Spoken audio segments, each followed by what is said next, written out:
Meanwhile, a developing story on Capitol Hill. Senator Ben Cardin is speaking out. About time, after a staffer was reportedly involved in filming an explicit video in a Senate hearing room. That's a polite way to say what happened. Alexandria Hoff joins us from Washington, D.C. with what the senator finally had to say. And Alexandria, I think he was caught off guard. Yeah, he was. I mean, he had previously fired this staffer by the time that he put out this statement or made this comment. It is the first time that the Maryland Democrat is speaking about the scandal. It came to light on Friday, though, when the Daily Caller published a video showing two men having sex in the Hart Senate office building. Here's what Senator Cardin had to say yesterday. It's a breach of trust. It's my understanding Capitol Police is doing the investigation. It's a personnel issue. So we clearly will be... I'm not going to comment on the personnel issue. It's under investigation. Well, Senator Cardin also said that he is not aware of any further discipline that his former staffer would be facing.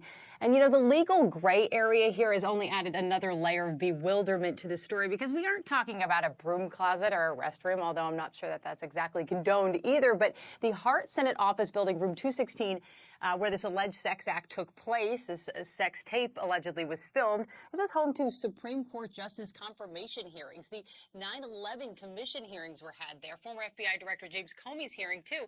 And so if the location was not bold enough, the person who is believed to be the staffer wrote this on social media about the fallout. He wrote, "This has been a difficult time for me, as I have been attacked for who I love to pursue a political agenda. While some of my actions in the past have shown poor judgment, I love my job and would never disrespect my workplace." So there are no pending charges in this case right now, but a security source did not rule out the possibility when speaking to Fox News. Guys. Hey, Alex, I'm just curious, what's been the reaction on Capitol Hill from the Democrats? I mean, this guy has tried to weaponize his sexuality. I thought it used to be whatever people do in the privacy of their home. Shouldn't be the concern of everybody. Not what's on Capitol Hill in a briefing room.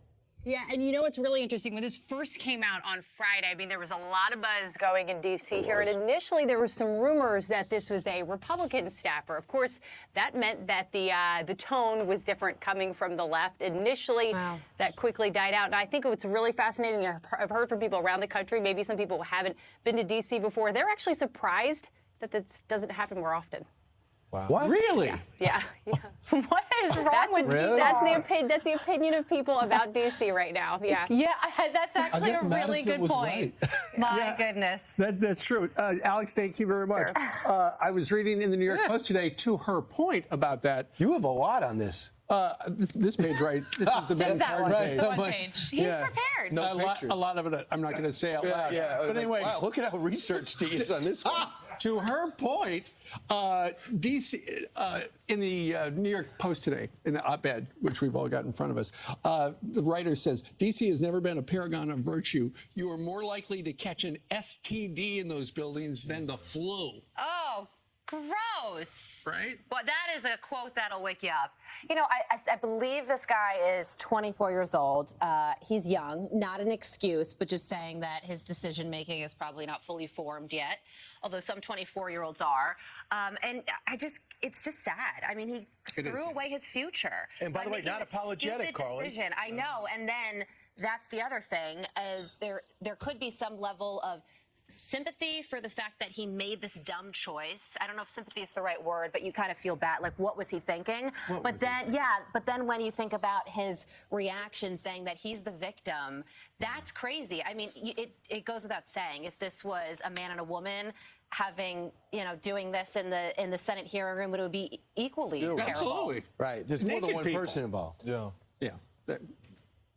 Enough said.